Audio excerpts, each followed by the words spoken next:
Hello dear friend, স্বাগতম জানাচ্ছি নতুন একটি ভিডিওতে। আমি ইস্তিয়াক খান সুমন রয়েছে আপনাদের সাথে। আমাদের এই ভিডিওতে এই ধরনের একটি 12 ভোল্টের ড্রিল মেশিন তৈরি করা শিখব, যার সাহায্যে ছোটখাটো বিভিন্ন ধরনের ড্রিলের কাজ অনায়াসে করতে পারবেন। আমাদের এই ড্রিল মেশিনটি তৈরি করতে প্রয়োজন হবে এই ধরনের মিনি ড্রিল চাকের। এই সাহায্যে 0.5 mm থেকে 3 mm পর্যন্ত ড্রিল করা যাবে। তারা সহ বিভিন্ন অনলাইন শপে এই প্রোডাক্টটির দাম 130 টাকা থেকে শুরু করে 150 টাকা দামের মধ্যে পেয়ে যাবেন। চলুন আর দেরি না করে ঝটপট প্যাকেট থেকে ড্রিল চাকগুলো বের করে নেওয়া যাক।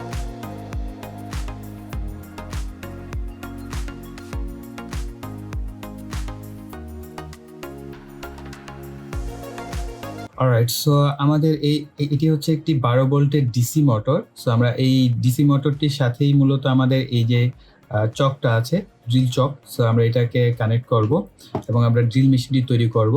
সো তার জন্য আপনারা এটাকে অ্যাডজাস্ট করার জন্য এর সাথে একটি অ্যালেন কি পাবেন। এই অ্যালেন কি সহযোগিতায় মূলত আপনার যে ডিসি মোটরগুলো থাকে সেগুলোর সাথে কানেক্ট করতে হবে। সো এই ডিসি মোটরগুলোর আপনার খুব বেশি পাওয়ারফুল হয়ে থাকে না 12 ভোল্টের ডিসি মোটরগুলো, তারপর আপনি ড্রিল করতে পারবেন। সো কি ড্রিল করা যেতে পারে, সো আমরা সেটা প্র্যাকটিক্যালি দেখার পরেই ডিসাইড করবো যে আসলে কি ড্রিল করা যাবে, কি করা যাবে না। তবে আপনাদের কাছে যদি একটি 775 এরকম পাওয়ারফুল একটি ডিসি মোটর থাকে, তাহলে কিন্তু আপনি একটি পাওয়ারফুল ড্রিল মেশিন তৈরি করতে পারবেন, যেটা আমরা পরবর্তী ভিডিওতে দেখানোর চেষ্টা করব। সো তার জন্য অবশ্যই আপনারা কমেন্ট সেকশনে লিখবেন যে আসলে 775 যে ডিসি মোটরটি আছে এটি দিয়ে ড্রিল মেশিন তৈরি করা যায় কিনা বা আপনারা চাচ্ছেন কিনা। অলরাইট, সো আমরা এখন জাস্ট এটা একটা স্যাম্পল বা প্রোটোটাইপ করবো, পরবর্তীতে আমরা এটাকে একটা মেশিনে কনভার্ট করব। পরবর্তী একটা ভিডিওর মাধ্যমে সম্পূর্ণ একটা ড্রিল মেশিনে কনভার্ট করে ফেলবো, যেমন আমরা এটার ভিতরে সুইচ দিয়ে কিভাবে করা যায় আমরা সেগুলো পরবর্তীতে করব। সো আমরা আমাদের যে এটার যে রোটর আছে সেই রোটরের সাথে আমরা আমাদের যে এই নবটা আমাদের এটাকে কানেক্ট করতে হবে মূলত। সো আমরা এটাকে কানেক্ট করছি। সো এটা একটু পুরাতন হয়ে গেছে, কেননা ভিডিওর প্রথম অংশ অনেক আগে রেকর্ড করা হয়েছিল এবং পরের অংশ এখনও রেকর্ড করছি রিসেন্ট। সো এই কারণে এটা অনেকদিন হওয়ার কারণে কিছুটা কালার চেঞ্জ হয়ে গেছে। সো এটা মাথায় রাখবেন, এগুলোর কালার চেঞ্জ হয়ে যাবে ধীরে ধীরে। সো আমরা জাস্ট এটাকে ডিসি মোটরের সাথে যতটুকু পসিবল হয় নিচের দিকে এটাকে অ্যাডজাস্ট করব। যতটা নিচে পারা যায় অতটা নিচের দিকে অ্যাডজাস্ট করে নেব। তবে একেবারে লাগিয়ে দিবেন না, একেবারে লেগে গেলে হচ্ছে যে বিষয়টা হয় যে আপনার এটা ঘোরার সময় একটু এখানে বাঁচতে পারে। তো কিছুটা উপর দিকে রাখবেন যাতে প্রপারলি সে ঘুরতে পারে। সো আমরা আগে এটাকে অ্যাডজাস্ট করি, একেবারে নিচের দিকে দিয়ে অ্যাডজাস্ট করে আমরা 12 ভোল্ট সাপ্লাই দিয়ে দেখব যে এটাকে মুভমেন্ট করা বা ঠিকঠাক মতো মুভমেন্ট করতে পারছি কিনা। আর এই দুই পাশের যে এলএনটি দিয়ে টাইট করবেন, এটা চেষ্টা করবেন দুইটা যেন সমান সমান হয়। এতে করে আপনার এটার ভিতরে যখন কিনা আমরা ড্রিলের যে আমরা ইগুলো লাগাবো এগুলোকে, সো তখন এগুলো খুব বেশি কাপাকাপি করবে না। ওকে, আমরা দুইটাকে সমানভাবে এটাকে ঘুরিয়ে জাস্ট কানেক্ট করে নেব।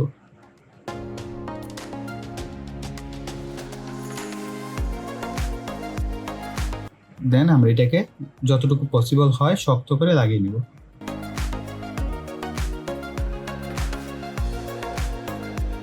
ওকে, সো ফাইনালি এটা লেগে গেছে। সো আমি এখন জাস্ট একবার একটু 12 ভোল্ট সাপ্লাই দিয়ে চেক করে নেব। সো তার জন্য আমি 12 ভোল্টের একটি ব্যাটারি ব্যবহার করছি।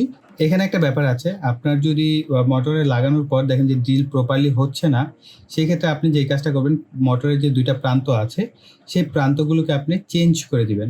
এতে করে মোটরটা উল্টো দিকে ঘুরবে, তখন দেখবেন আপনার ড্রিলটা ঠিকঠাক মতো হচ্ছে।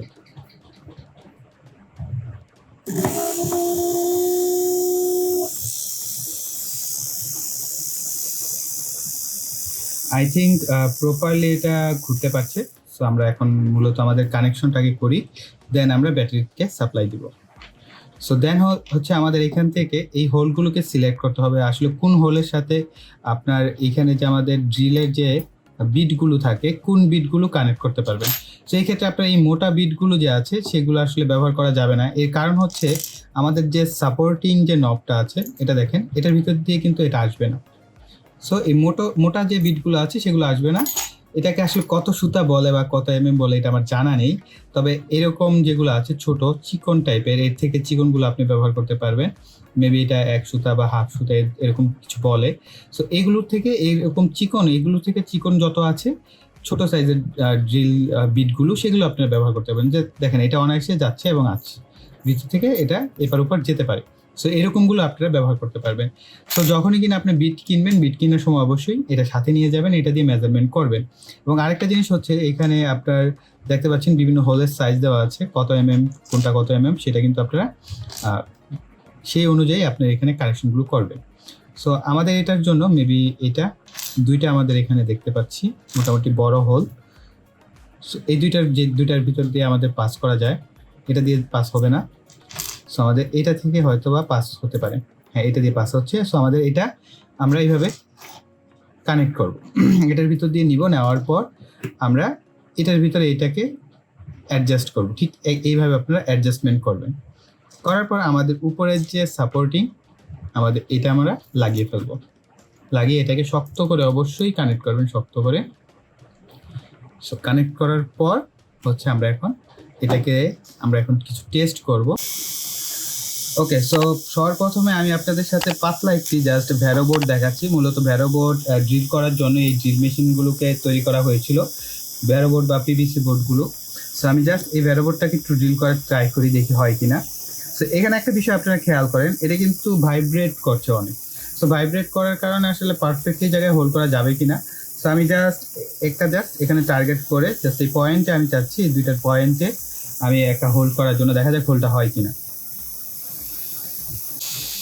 সো এই ক্ষেত্রে অবশ্যই একটু সেফটির সাহায্যে কাজ করবেন। সো আমি জাস্ট দেখেন এখানে কাবাকাবি করছে। সো আমি নির্দিষ্ট জায়গাটা আসলে হোল্ড করার জন্য এক্সপার্ট হতে হবে। তো দেখেন খুব সুন্দরভাবে হোল্ড হচ্ছে।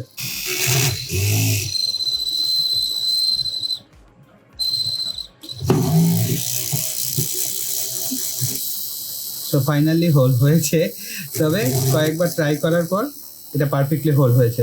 সো আমরা আরেকবার ট্রাই করি। সো এটা একটু মোটামুটি শক্তই হয় ভ্যারোবোর্ডগুলো। তো আমি আরেকবার ট্রাই করছি।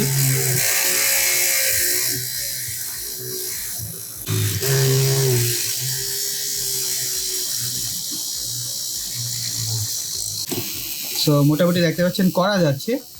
অনেকে আমি টিউটোরিয়ালে দেখেছি খুব পারফেক্টলি, খুব স্মুথলি হয়, কিন্তু আমার এতটা স্মুথ হচ্ছে না, কিছুটা ট্রাবল হচ্ছে। আমি আরেকবার দেখাচ্ছি বিষয়টা, তাহলে আপনারা কনসেপ্টটা একটু ক্লিয়ার হবে। সো আমি দেখাই।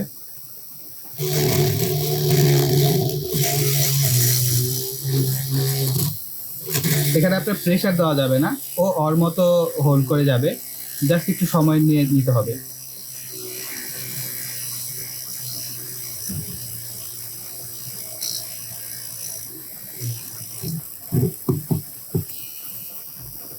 I think better hold. So আপনারা দেখতে পাচ্ছেন একেবারে লাইভে আমি হোল্ড করে দেখালাম। সো এই ধরনের কাজগুলো তো করতে পারবেন। সো আমি এখন একটু জাস্ট আরেকটু প্রেশার দিব। এটা হচ্ছে আমি 4 mm এর একটি পিভিসি বোর্ড। সো এটাকে আমরা হোল্ড করার ট্রাই করি, দেখি হোল্ড হয় কিনা। ওকে, সো আমরা জাস্ট এটাকে ট্রাই করি।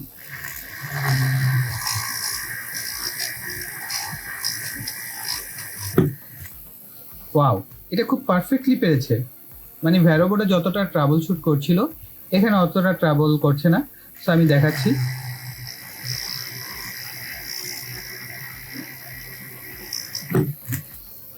খুব ইজিলি আমি করতে পারছি। আই থিঙ্ক এটা আমার খুব পছন্দ হয়েছে। ওকে, এবার আমরা আরেকটু প্রেশার দেই। আমরা একটা জাস্ট কাঠের একটা টুকরা নিয়েছি, দেখা যাক এটাকে যদি সে হোল্ড করতে পারে তাহলে তো সে সাকসেসফুল। আদারওয়াইজ আপনারা বুঝে যাবেন যে আসলে কতটুকু পরিমাণে করতে পারবে। সেটা একটা কাঠের, একদম কাঠের টুকরা। তো দেখা যাক এটাকে হোল্ড করতে পারে কিনা।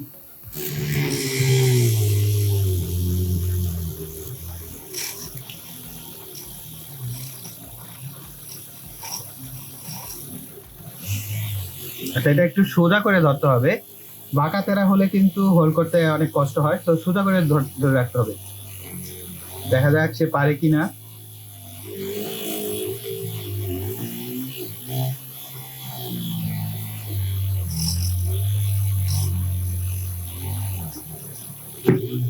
Wow, this is better, this is better.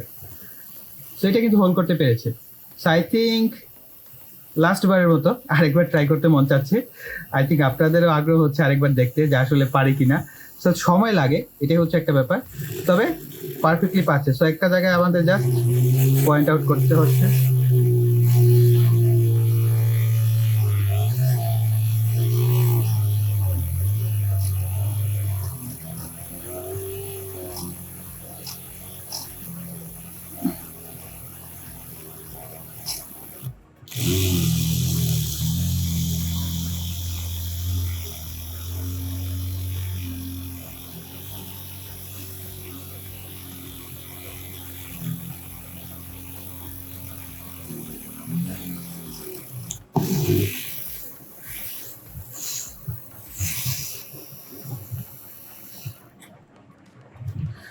So আপনারা দেখতেই পারলেন যে আসলে খুব পারফেক্টলি ড্রিল করতে পারছিল। তবে আমার যেটা মনে হয়েছে, এটাকে যদি আমি কোনো একটা কাভার দিতে পারি এবং কাভারের মাধ্যমে যদি বা একটা হ্যান্ডেলের মতো কোনো কিছু তৈরি করে আমি যদি এটা দিয়ে ড্রিলটা করি, আর এখান থেকে বেটার পারফর্ম আমি করতে পারবো এই ড্রিল মেশিনটার সাহায্যে, এবং আমার অনেক কাজে আসবে ইন ফিউচারে। বিশেষ করে ছোটোখাটো যে ড্রিলিং কাজগুলো সেটা আমি এটা দিয়ে অনায়াসে করতে পারবো। তবে বড় কোনো কাজ, দেয়ালের যদি ছিদ্র করা, ওই ধরনের ভারী কোনো কাজ এটা দিয়ে পসিবল না। তবে ছোটখাটো কাজগুলো আপনারা অনায়াসে করতে পারবেন। সো আমি আবার জাস্ট আপনাদের স্যাম্পলগুলো দেখাচ্ছি। কাঠের মধ্যে আমরা খুব সুন্দরভাবে 2টা হোল করতে পেরেছি। তবে মোটা বিট দিয়ে পসিবল হবে না, যত চিকন বিটের কাজগুলো আছে সেগুলো আপনারা এটা দিয়ে করতে পারবেন। এবং পিভিসি বোর্ডে আমি এখানেও 2টা হোল করেছি, একদম পারফেক্টলি খুব সুন্দরভাবে ড্রিল হয়েছে, এবং আমার মনে হয় এটাও খুব ভালো মতো করতে পারবে। তবে এই ক্ষেত্রে আপনাদেরকে সাজেশন করব যে আপনার যে মোটরটা আছে এটাকে কোনো একটা কাভারের মধ্যে যদি কোনো একটা হ্যান্ডেল বা কোনো কিছুর মাধ্যমে যদি সোজাসুজিভাবে রাখা যায়, কেননা মোটরটা যেহেতু ডিসি মোটর, এটাকে আপনি যদি পারফেক্টলি সোজাসুজিভাবে এটাকে ঘুরতে দিতে পারেন, তাহলে এটার পাওয়ারটা পুরোপুরি আপনি ইউজ করতে পারবেন। যদি একটু বাঁকা তেরা করে ধরেন তাহলে দেখবেন যে ওইরকমভাবে পারফেক্টলি ড্রিলটা করা যাচ্ছিল না, যেটা প্রথমে আমার হয়েছিল। এখন আই থিঙ্ক আমি ড্রিলেরও এক্সপিরিয়েন্স ছিল না আমার, এখন এক্সপিরিয়েন্স হয়ে গেছে, এখন আমি এটা দিয়ে বেটার পারফর্ম করতে পারবো। সো গাইস, এই ভিডিও এই পর্যন্তই রাখছি। আশা করি ভিডিওটি আপনাদের কাছে ভালো লেগেছে। ভালো লাগলে ভিডিওতে একটি লাইক দিবেন, কমেন্ট করবেন, ভিডিওটি শেয়ার করবেন। আর যারা এখন চ্যানেলটি সাবস্ক্রাইব করেনি, চ্যানেলকে সাবস্ক্রাইব করে পাশে বেল বাটনটি অ্যাক্টিভ করে দেবেন পরবর্তী ভিডিওর নোটিফিকেশন পাওয়ার জন্য। সো এই বলে এখানে বিদায় নিব। সকালে ভালো থাকবেন, সুস্থ থাকবেন, টাটা।